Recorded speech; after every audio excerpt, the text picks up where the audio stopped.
is Hot Edition. We're live Moniz up here at Desawe Kanda, also live on Kesmi 107.1 in Tamale and beyond. We're live on W93.5 and 1 beyond. Coming up this evening here on Hot Edition on 3FM 92.7. Inspector General Police, that's Dr. George Kufu-Dampare, denies a raft of allegations leveled against him by senior police officers implicated in the secret audio recording allegedly plotting his removal.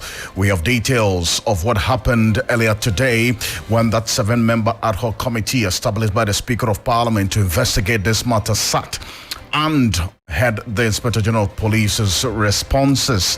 There were earlier reports that this hearing was going to be in camera.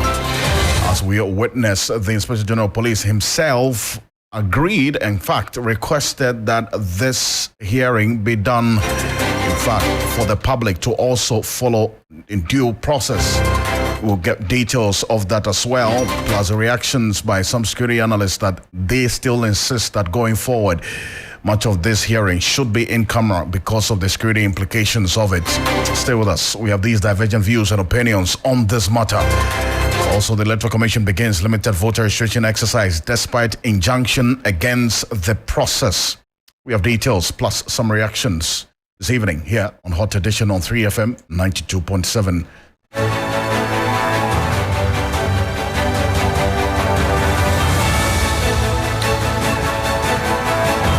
Hear from the lawyers of the two private citizens who sought an injunction against the Electoral Commission not to start this limited voter registration exercise. There is a development in there. You want to stay with us. We have the latest in business, sport and entertainment coming up for the next 60 minutes here on Hot Edition on 3FM 92.7.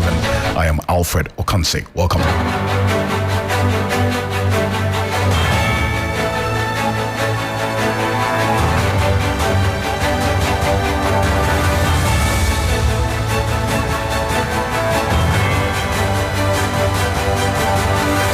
Let's get into the details now. The Inspector General of Police, Dr. George Kufu-Dampare, has dismissed a raft of allegations leveled against him by two senior police officers implicated in the alleged plot to have him removed by the president. Nanado Dankwe Kufuado, COP George Alex Mensah and Superintendent George Asari had both accused Dr. Kufu-Dampare of masterminding the recording of a secret tape that is now under probe by a bipartisan parliamentary committee. They had also accused the police chief of autocratic leadership style. COP Alex Mensah in particular described the IGP as the worst the country has ever had and since its 31-year period in the Ghana Police Service, and actually accused him of having contract dealings with the former NPP Northern Regional Chair, Alhaji Bugri Nabo. Appearing before the committee today, George Kufu-Dampare denied the accusations, adding that they have caused him and his family a lot of pain. He said the officers made the allegations in order to cover their shame after they were exposed in the secret audio tape. Here are excerpts of what happened earlier today when the IGP appeared before the ad hoc committee. Mr. Chairman and honorable members, our first issue has to do with the presence in this room at this time of the witnesses who previously were invited by this August committee and who have gone through the process of giving their testimonies. Mr. Chairman, we were given written notice on Friday to appear before this committee. And the notice said that we should note that all other witnesses who have attended upon the committee will be present, and the meeting will be held in camera. Our first objection has to do with the presence of the other witnesses. Mr. Chairman, Honorable Chairman, on Thursday, 17th August, this committee met and these proceedings were supplied to itself. It is not true that my administration is the worst. It can never be. He missed it. And with your permission, I will speak to a few of the interventions that we put across. First, just like your Honorable Chair, we came in at a time that so many places across the country were engulfed by criminal elements, especially armed robbers all over the place. And now, across all the major highways, you can feel it. In the past, when you are traveling from Kintampo, Bupi, Tamale, you normally have to say your last prayers. What is the situation now? In the past, when you are traveling from Tafo, Osimu, Begro to Kwau, it was virtually a no-go area. In the past, when you are traveling from Kintampo, Zamrama to Prime, it was a horrific journey. In the past, when you are traveling from Efijase through Kumawu to Robonso to Mami Krobo, you must forget it. In the past, when you are traveling from Bamboy, Bole, Tuna, Tuwa, it's another ballgame. In the past, when you are traveling from Tapa to Bogoso, Wasel Kropon, it was a sad scene. In the past, when you are traveling from Dungawanofin, even to Asimfosu, a terrible situation.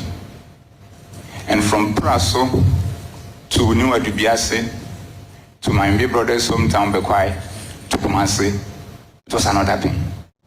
I want you to speak directly to this particular accusation.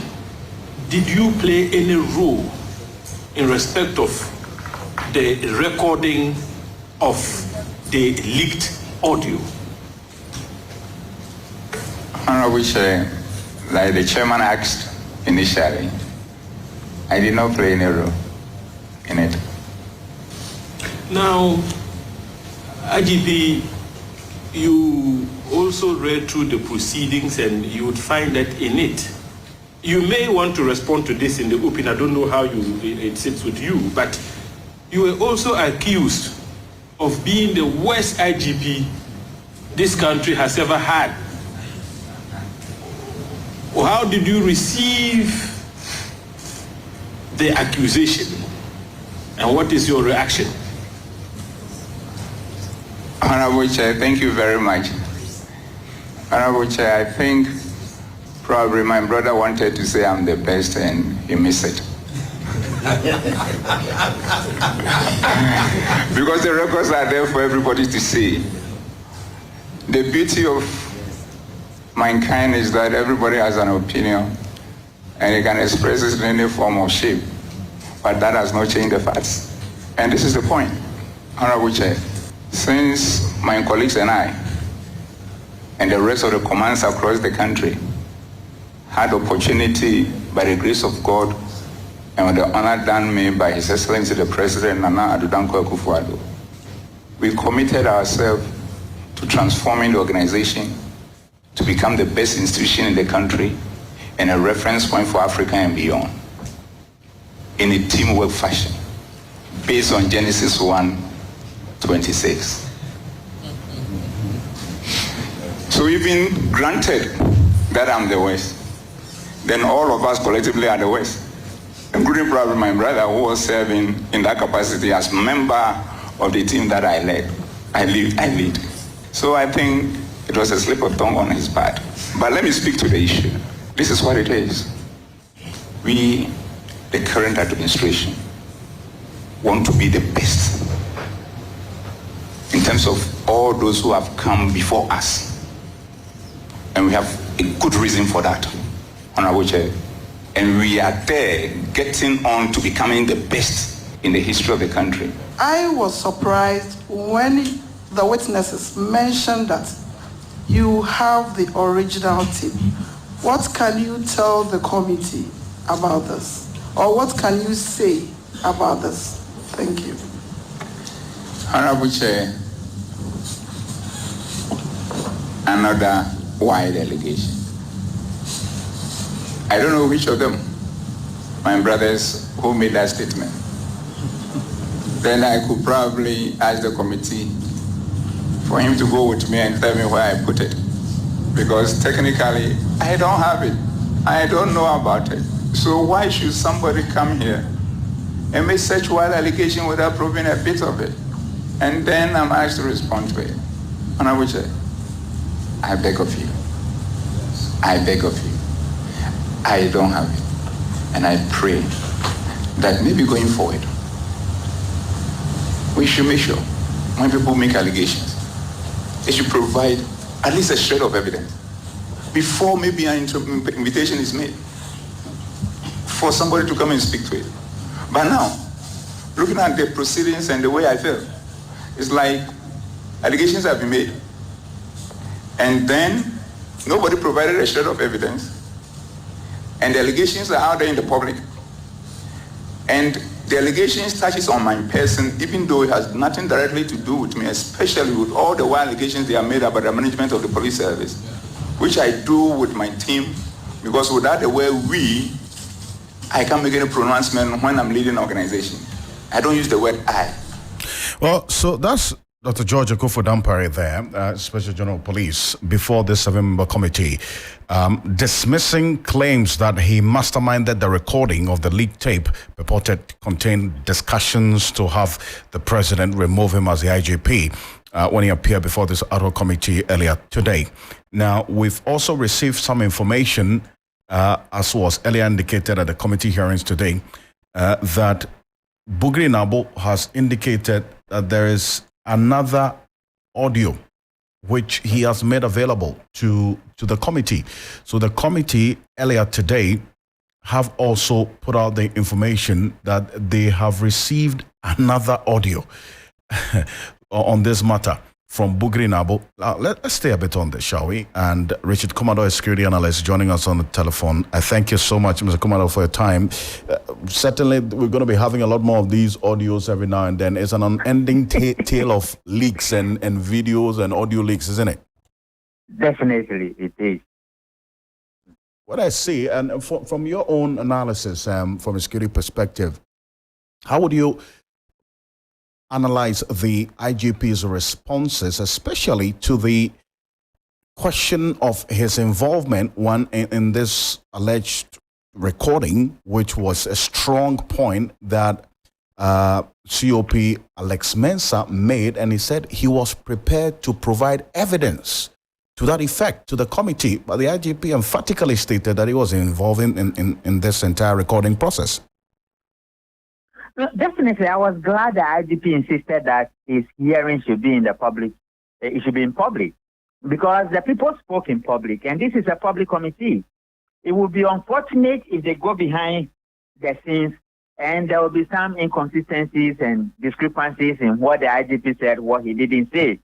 Today offered him the opportunity to answer the critical questions, and I think he did far above my expectations. And I was so glad he appeared. You see, when we joined the BNI as law enforcement officers, there are 3 or 4 things they teach us. Number 1 is to develop the sense of mastering a good cover story. Then number 2 is to escape an entrapment. And number 3 is to be evasive. Then number 4, avoid politicians. I think if you consider what has happened and what was said on the tape, and what they went to say, and the answers the IGP provided, as somebody who monitors from far above, taking into consideration my ability in monitoring body language and emotional intelligence, I think my 3 senior brothers in the police, there's this thing we call indiscretion, and what caught up with them was an indiscretion, and they need to accept responsibility and move on, because every IGP or every head of a law enforcement officer under the premises will go for the 3. Either you'll be interdicted, you'll be dismissed outright, or you'll be sent before the law court. And the police service approached the first one by interdicting them. Now, when they interdict you, you lose everything. And thank God they have rescinded it. Everybody, all of us within the Security Intelligence Center will tell you that what you guys have done, you crossed the red line. The best thing for you is to resign, particularly the young ones, so that they may have their entitlement and keep their heads above the water. But then again, you would also understand why some others were against this whole the public hearing of this, because of this national security implications. And you continuously heard Atacha made that particular reference that because this particular case has national security implications, they were opting for. There's nothing about national security on this thing. The main issues that borders on national security was what is on the tip. That party kills people more than President Rawlings. They want to manipulate the elections and give the money to the president. Those were key national public interest of issues. Everything they say there has nothing to do with national security. And I was glad for once that the IGP insisted that his hearing should be made in public. And we should thank God for that. Well, you're going to hear from a legal, that's a lawyer shortly, private legal practitioner. He makes the point that it could affect the morale of the service and also people's confidence in the Ghana Police Service if all the rot we're hearing and more of it actually comes to the public domain. So in this instance, what Atachian said earlier, that IGP should not be too quick to forgive those who are accusing him because he does not know what they have on him. Meaning that if we go in camera, there could be a lot more that could actually raise questions about the professionalism of this Ghana Police Service that we have. And that's the more reason why some of the things should not be put in the public domain, especially because of the probability of its impact on the public's confidence in the Ghana Police Service. How about that? No, I think I disagree with the chairman on several things. His poster and some of the things he says is making these committees work as if it's a World Cup we are going to play. There is a tape, and they said you should authenticate the tape. The Brooklyn Abu guy who came and said, I need the audio, it was done in my office, I gave it to the president. The BNI has investigated the case, and they've come to some conclusions. That is why you are calling the National Security Minister instead of calling the Director BNI. It shouldn't have even been National Security Minister. It should have been Director BNI into this particular matter because his voice investigated the issues on the tape. To the extent that you were saying that this is an IGP, many things will be found on him and it borders on national security. What is national security in this matter? I think his language of that particular word lacks a little bit of clarity. Is Dampari planning to kill the president? Is Dampari planning to have a coup d'etat in this country? Is Dampari planning to do what? Those are the issues that borders on national security. And we are law enforcement officers. It's a secret society. For God's sake, you took an oath and you took several oaths. And here you are, caught speaking with a politician, recommending who become an IGP or who should be not. I cannot imagine myself in my whole life standing before Peter Nafori and describing to a politician that he should be removed. After, they will not ask you the first question. They will ask you three. And what will be the three questions? Do you know you are a law enforcement officer? Yes or no? Do you know Bugrin Abu? Yes or no? Do you know his office? Have you been there before? Yes or no? Did you speak to him about yourself and the institution you work in? Yes or no? If your answers to these questions are yes, nobody give you the opportunity to even say the tape is dotted and the things on the tape, I didn't say it or I say it. You have crossed the red line. And when you cross the red line, you do the honorable thing by resigning. Other than that, you go to prison. And that is what you have done. And it is uncalled for. I disagree. Seriously disagree with this element about national security and their evidence on Dampari. I've done this job for 28 years. I can bet my last hope on it. Stay with me, Mr. Richard Komado. You've argued from the security perspective, but I want us to hear from Bobby Bunsen. He's a private legal practitioner, also raising concerns about the national security implications of this being heard in public or being publicized as we've seen it, as against the in-camera recommendations, which he supports as well. Kindly take a listen, and for our listeners as well, on this particular position that he espouses. Subscribe to the school of thought that, in fact, every aspect of this hearing should have been in camera, because we are dealing with public confidence in the Ghana Police Service. If the people on the streets lose confidence in the hierarchy of police and say that they do not even respect authority, the chain of command is broken, can you imagine the impact it will have on the morale of the lower ranked officers? But if everything was held in camera, whatever findings that the parliament arrive at or they're able to come by, they will do the recommendation to the necessary state entity, either the executive, the police council, or the council of state. Then they will take those steps. But the constitution states that if there is anything, that information that arises in the course of any hearing that is of the opinion that it is of national security nature, it is the Supreme Court that has the jurisdiction, I think, to determine that matter. Well, so that's Lawyer Bobby Banson's position. Mr. Chukwumado. Definitely, I can understand where it's coming from. But Alfred, you and I watch what happened today in line with Dan Parry's appearance. Nothing they said there that borders on national security. And it is good it came into the public domain. The same confidence we are afraid the general public to lose in him. I think with his performance today and the answers he provided, it will rather build the confidence of people that Dan Parry is doing what is right within these circumstances. There are issues in all these administrations. The state itself is finding it difficult to get people to man our security agencies. When you go to National Security Coordinator office, the guy there is a politician. The director BNI is a politician. They have about 2 more people before Dan Parry came as an IGP.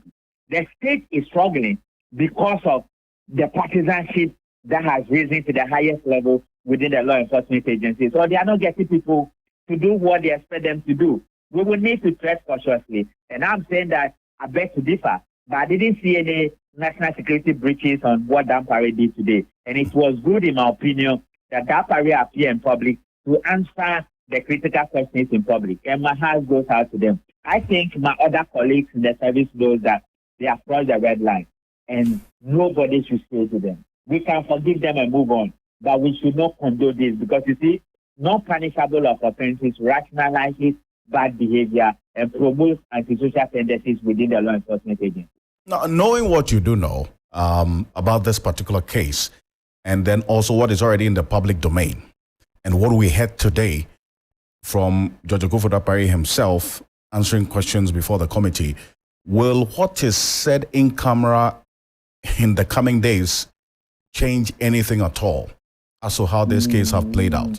No, you remember that at a point his lawyer was raising an objection to that, and he said people should come to camera, give evidence, because it's an attack on him and his role as an IGP. They will go home and review the evidence and come back. And the chairman changed the process and say they want to give them the opportunity. No, I think they are just missing out something peculiar about this particular thing. People make allegations against Dan Parry and his role as an IGP. He comes into the public hearing, the same opportunity you give to the people. Deal with their issues. But I don't seriously think that when they go into camera, whatever happens, they will have any influence on whatever will be the outcome. The president has the prerogative to remove Dan Parry from there or keep him there. And in respect of that, the major issues in there that some of our people have crossed the red line, and they need to be set in their faces. Well, understand tomorrow, the National Security Minister, together with Bugri Nabo, all of them are expected to appear before the committee again. Now, what should be, in your view, the end game? After all of this is said and done, what should be the outcome so that the Ghanaian public would benefit from everything that's playing out now, beyond what we were hearing about the rot in the Ghana Police Service? I think when it is all done, the president will take a decision. Keep Dan Parry or let him go. But the other guy is going on retirement on the 16th, unless they bring him back to become the IGP. And where there will be some realignment and some other things to be done in that regard. But it will be left with only one decision. Either the president say Dan Parry go or stay. And that is the critical decision point for the appointing authority who is struggling to find a suitable candidate for that position. Judge Kumado, I thank you very much for your thoughts. Appreciate it. Richard Kumado is a security analyst sharing his thoughts on this. Earlier, also heard Bobby Bansing's a private legal practitioner, but a bit more on what happened before the committee earlier today. I got the impression you were with Professor, my lecturer in company law, one of the best lecturers I've met, of pleasant memory, Professor John Evans Atamels. You know, when he was vice president, you were the AD camp, were you? Honorable Chair, I think I've addressed this question a couple of times and did indicate that I was an ADC. Good. So, yes, and I get the flow. I'm not confused at all. And also, you also helped now the National Security Minister as a special assistant. The same man. yes, I did. And when he left the place, Honorable Kwame Nabatels came, also an MPP man, and then you were there to assist. Yes, I did. Okay, fine. Now, there is something very interesting, and it is that you have been dealing with the former president, former President John Mahama, and you've been I nearly said you've been flirting. You've been engaging consistently. Is there any truth in that? And what is the content of your engagement? Honorable Chair, that is incorrect. Another set of allegations. Just another set of allegations, just as it is, to make it look that I'm a policeman who is doing politics. I am not. I'm a professional police officer, and I don't do such things. So it is falsehood, unless maybe they have something to prove that. But it is falsehood. It's not true. It's not true. So they should.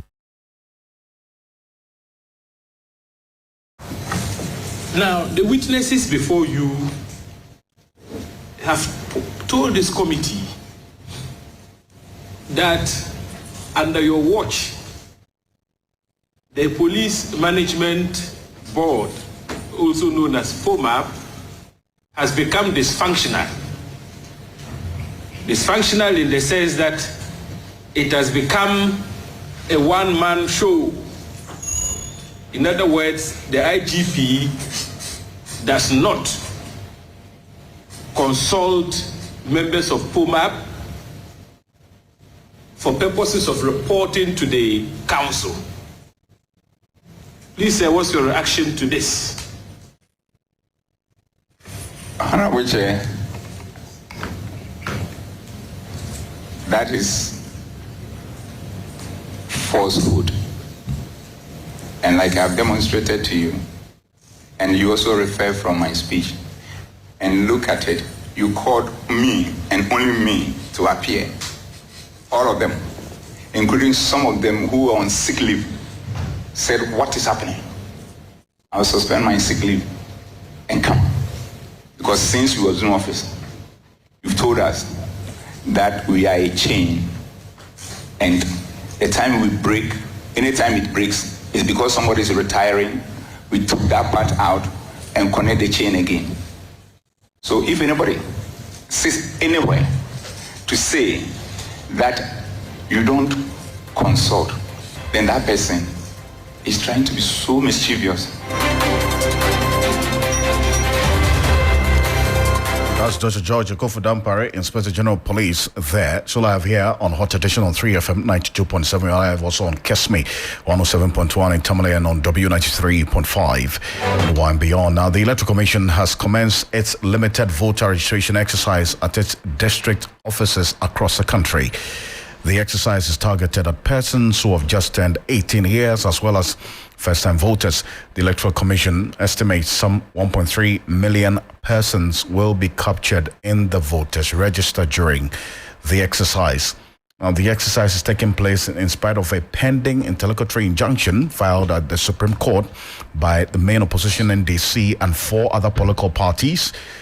And then we understand now that the PNC has also expressed solidarity in joining this suit. So there are about 5 political parties in addition to the NDC, as well as 2 private individuals who have sought to injunct the Electoral Commission not to go ahead with this process that started today. The plaintiffs claim they or many others will be disenfranchised if the Electoral Commission is allowed to undertake the registration at its offices only. However, Deputy Chair of the EC, Dr. Bosman Asari, says no one will be disenfranchised. He spoke earlier to 3FM, which we've heard. But meanwhile, the registration has kicked off in earnest across the country amid network challenges in some other parts of the country, which we've been monitoring quite closely since morning. Let's go straight to the Ashanti region, give you an idea of what's happening there today. The situation in the Skadu-Ketan constituency has been fraught with a lot of problems.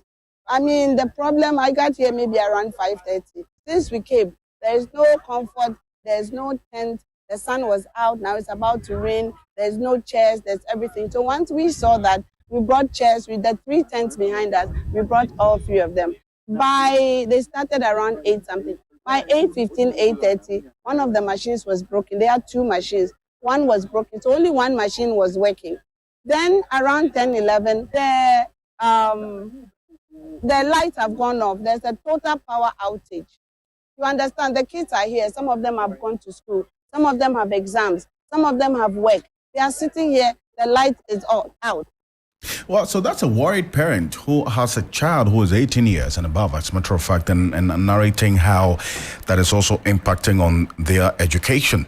Now, Ibrahim Abubakar is our senior correspondent in the Ashanti region, has been monitoring the situation on the ground. Ibrahim, with this particular one, how was it resolved?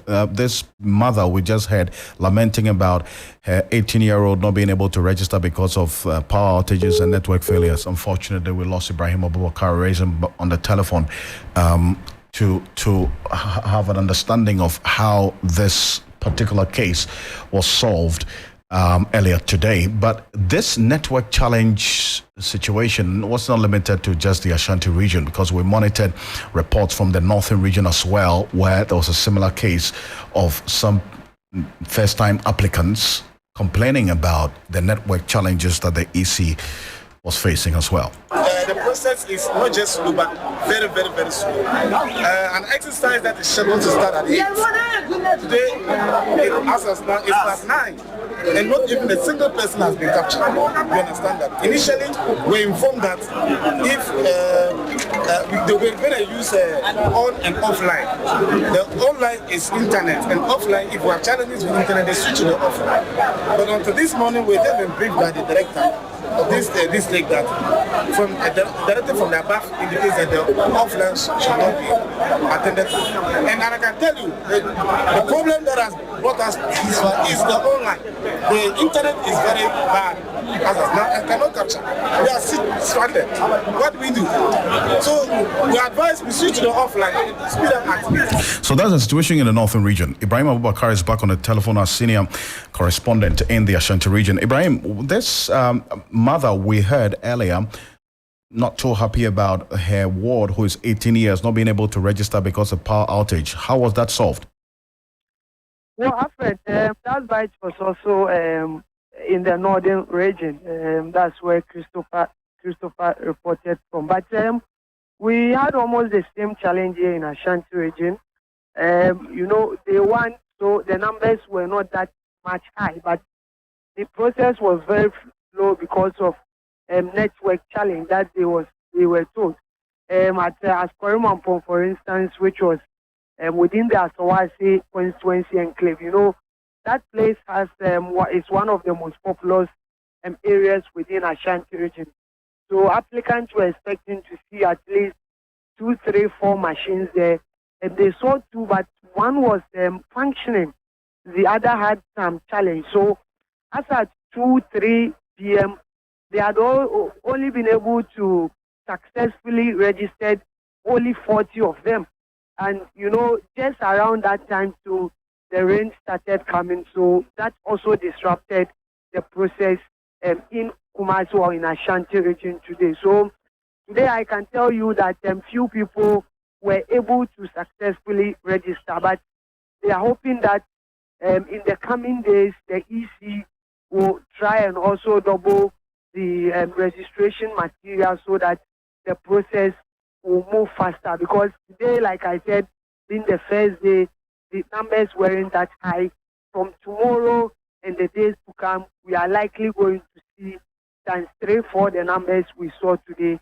So that is where the chaos may even begin to start. But apart from that, the registration was very, very smooth among the applicants. In fact, most of them, for the first timers, you can see the excitement on their face, getting their voters' ID and being able to be part of decision making in the 2024 general election. So that was it for the day, but from tomorrow we'll also see how it goes on. Ibrahim Abubakar, thank you very much for this update from the Ashanti region. Now, there's a development to this limited voter registration exercise, which a number of people, including political parties, are in court seeking an injunction. It started today. There's a development with one of the injunction cases. My colleague Dennis Poberi Wedam is with me in studio. Dennis, what's the latest and which specific case are we talking about? So this is with respect to the case that was brought against the Electoral Commission by one Aita Precious. And she was seeking an injunction against the limited voter registration exercise, which started today. It was the contention of Aita Precious that where he lives is very far away from where the EC district office is. He lives somewhere at Afienya and he has to go all through to Pram Pram. In his estimation, it's over 40 kilometers, and that it will cost him an amount he cannot afford. Right. And that if the EC was going to continue or to go ahead with its exercise, which started today, he would have been disenfranchised. For that reason, he wanted the court to restrain the EC or to put an injunction on the exercise.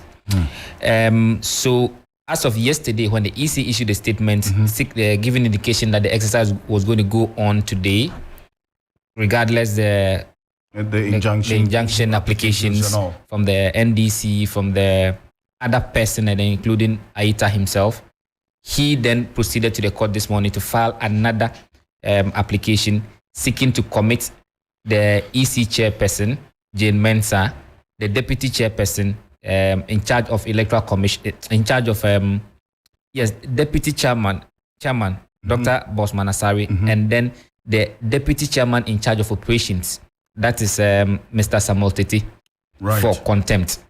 Now, the argument being made by this citizen is to the effect that the injunction applications were duly served on the EC, and that the EC itself, when it was in the matter of NDC, when they were going to elect their presidential and then parliamentary candidates, that's the primaries. That's right. And an injunction was served on them that indicated that they will be in contempt of court if that injunction matter was not determined before they went ahead to do it. So they on themselves, even before, even though they were in the preparation processes, they had to put it on hold because they were served the injunction processes. Now, this person is also saying that because the EC has been served this particular injunction as of few days back before the exercise, it was the expectation that the EC would also apply the same principle in the Kwabena Dufo case. In the Kwabena Dufo case, and then put the exercise on hold. But that is not the case. Now, the person or the applicant in here says that for that reason, he thinks that it is an interference and that it does not show enough respect to the courts. It is prejudicial to the case that is before the court for the EC to continue with the exercise that he seeks to injunct. And that's the reason they are not praying the court to commit these 3 persons for contempt of court. Do we have information whether the Electoral Commission has been served with this contempt suit? Well, from what we gather, the Electoral Commission has been served, except that it has been served at the time they were already on the ground doing the work. What we do also know is that there's been some conversation ongoing, that the EC is also having some conversation with their lawyers to consider what will be their next line of action. But when it comes to service, that is the information we have, at least from the lawyer of Aita Precious, who indicated to us that the service has been done. So that has been done? Yes. We'll see how the coming days will play out on this. A very interesting development, as we're hearing now, that the EC has been cited for contempt in this particular case of the Aita Precious, who sought to injunct the limited virtual registration exercise which began earlier today. Now, the NDC has also been addressing the press earlier today on this same issue. The chair of the party, Johnson Eshedun Ketia, had this to say. Also, given the long distances that many eligible voters will have to travel, and the exorbitant fares they will have to pay to transport themselves to district offices of the EC under the excruciating hardship Ghanaians are presently confronted with. The decision is insensitive, unreasonable, unlawful, and unconscionable. Ladies and gentlemen, it is instructive to note that Regulation 30 of CI 91 enjoins the Electoral Commission to revise the voters register annually and to do so at the electoral area level. Yet, the Jimensa-led EC has violated the law in the last 2 years by not conducting any limited registration in 2021 and 2022. This has created a huge backlog of about 2.8 million eligible persons, including unemployed youth who are entitled to be registered.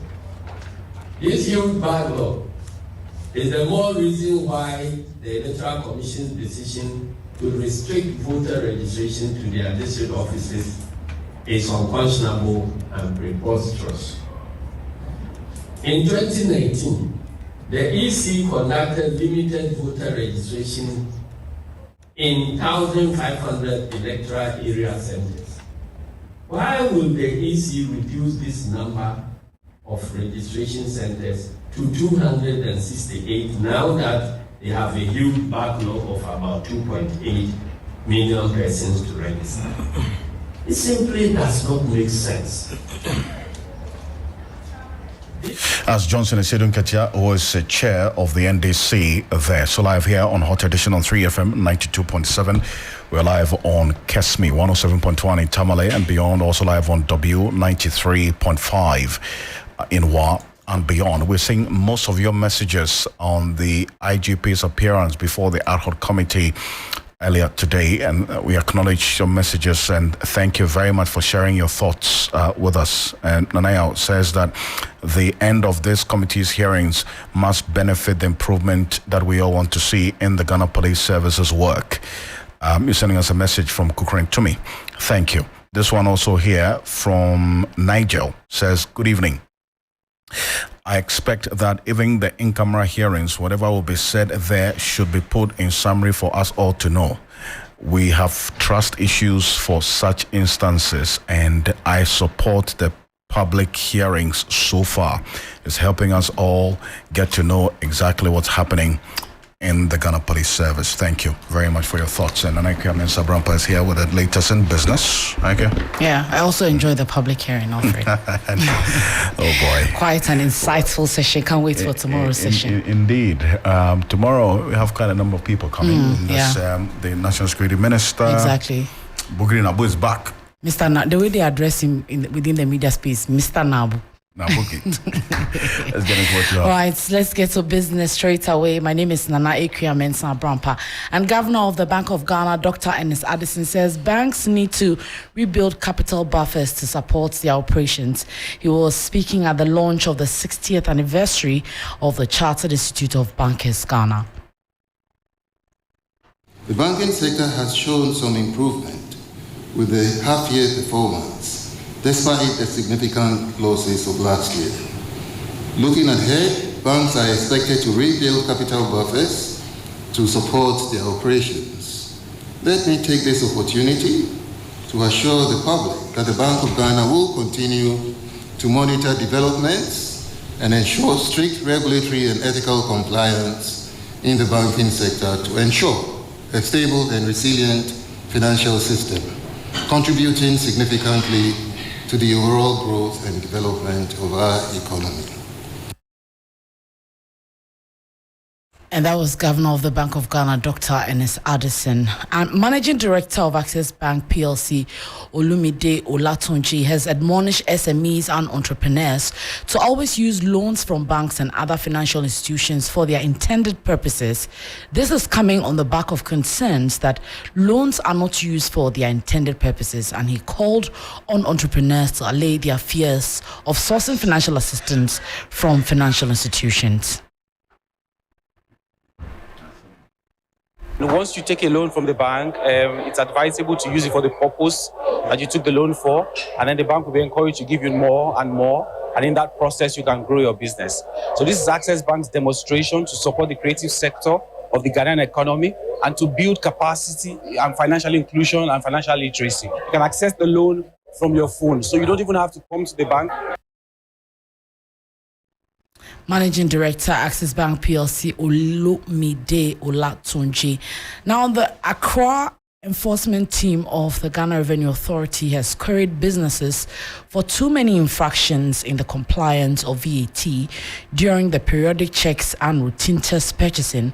Assistant Commissioner of the Accra area team, Joseph Annan, says the authority will apply the necessary penalties to culprits who are liable for the non-issuance of other tax stamps apart from VAT. You know, we visited 9 places, and the names are Mott's Finest. They are not registered. Then from there, we went to A to Z Boutique. They are also not registered. We went to the Different Shop. They are not registered. Hills Lounge, not registered. La Mirage, they are registered, but they are doing selective issuance of the invoice. We went to Baridan Royal Hotel. There was no evidence of the VAT invoice, so we assumed that they are either not issuing at all or they are doing selective issuance. Then we went to AH Hotel. They are also doing selective issuance of the invoice. Then Ubi Secrets, they are not registered. Then we came to Home Essentials. They are also not registered. So, you know, we visited 9 places, and they all have one infraction or the other. And the enforcement team is encouraging business owners who have not registered for VAT to do so or face the law.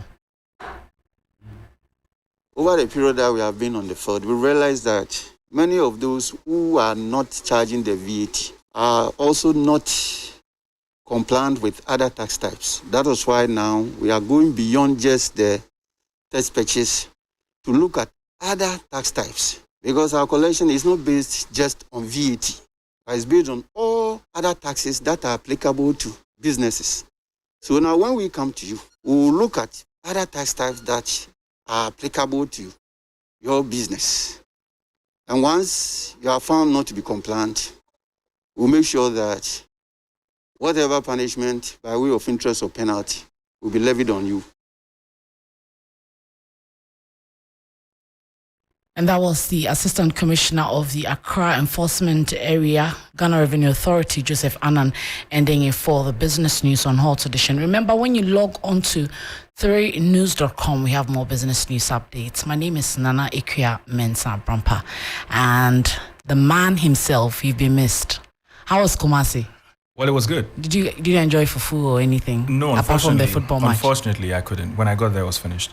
Then you didn't go to Kumasi, my brother. Maybe I went to Ku. Then you follow the Massey maybe later. What's up in sports theory? Well, currently happening is the Black Stars are playing an international friendly against Liberia, and that game is happening at the Accra Sports Stadium. This follows the Black Stars' win over Central African Republic earlier last Thursday at the Baba Yara Sports Stadium. Where the Black Stars won by 2-1. In this particular encounter, the Black Stars are leading by 3-1. Emmanuel Ernest Nyama got the first goal in the 52nd minute. Just 7 minutes after, Mohamed Kudus, Starboy, got the second goal for the Black Stars. And then Jordan Ayew also added a third in the 82nd minute, only to be, to give the Liberians a consolation goal just a couple of minutes ago. And so we have our man at the Accra Sports Stadium, and that's Bill Eshen, who is monitoring the proceedings and has this to say.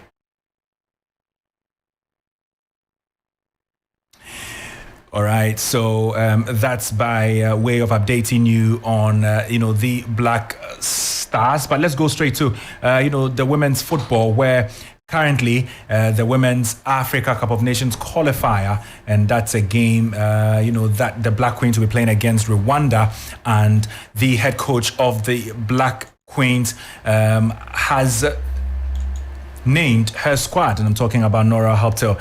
Now, the head coach of the Black Queens, that's Nora Hoptel, has named the 23 players for the 2024 Women's Africa Cup of Nations qualifier against Rwanda. This will be Ghana's first shot in the qualifiers, with Coach Nora at the helm of affairs. Wenger Alice Kusi returns to the squad after an injury layoff, while midfielder Grace Champong also gets to a call-up, after a very, very long absence from the team. Invited players are scheduled to begin official camping and training in Kigali ahead of the first encounter, as is. Now, the Black Queens will depart Ghana on September 17 and take on the Rwandan side on Wednesday, September 20 at the Kigali Pele Stadium in Kigali. And that'll be all for the sports here on Hot Edition. My name is Theo Nyan, and entertainment is next. All right, thank you very much, Thierry, for that. It's time now for the entertainment news segment here on Hot Edition, powered by 3 Entertainment. We begin with some news on Ghanaian actor Chris Atto. Now, Chris Atto has landed himself another role in Hollywood. The 44-year-old actor posted a trailer on his social media to the movie titled Family Portrait on AMC's all-black television network, with the caption, "It's always wonderful to be a part of something special." We're doing it for real, man. Our own firm. I am so proud of you guys. Your family has something special going on. I would love to be a part of it. You don't know him like I do. I can handle this. I think he maybe has a thing for you. Are you trying to sabotage me? You're gonna hurt us sooner or later. Do whatever you need. Talk business tomorrow. Well, Chris Atto ended the post by saying, "Make sure you catch myself and this incredible cast in the movie Family Portrait out this week." Well, away from that, Nigerian music superstar Rema is joining the Billions Club on Spotify. Calm Down, his hit single featuring Selena Gomez, has been exciting listeners on the dance floor and beyond since it was released in August 2022 and has been streamed repeatedly. This achievement marks the first time an African artist-led track has racked up 1 billion streams on Spotify. Rema is one of the top 10 most streamed Afrobeats artists on the platform. Now, Rema shared his excitement with this quote, "It's a blessing. It's not just a big win for me, my team and family. It's also a big one for the culture. I feel really happy and I'm really proud of the fans as well for going back to the song and putting people onto the song. Shouts to the DJs and everyone who made this possible. incredible. Now, Victor Okbala, Spotify's artist and label partnerships manager for West Africa, also shared his thoughts on Rima's feat by saying, "This milestone is absolutely remarkable for Rima, marking a pivotal moment for this talented artist and the entire Afrobeat community. It's clear that the genre is making a significant impact and gaining substantial influence on the global music stage, and we are excited to continue supporting it at Spotify." And that will be all the entertainment news here on Hot Edition, powered by 3 Entertainment. My name is Akofa. Thanks for your time.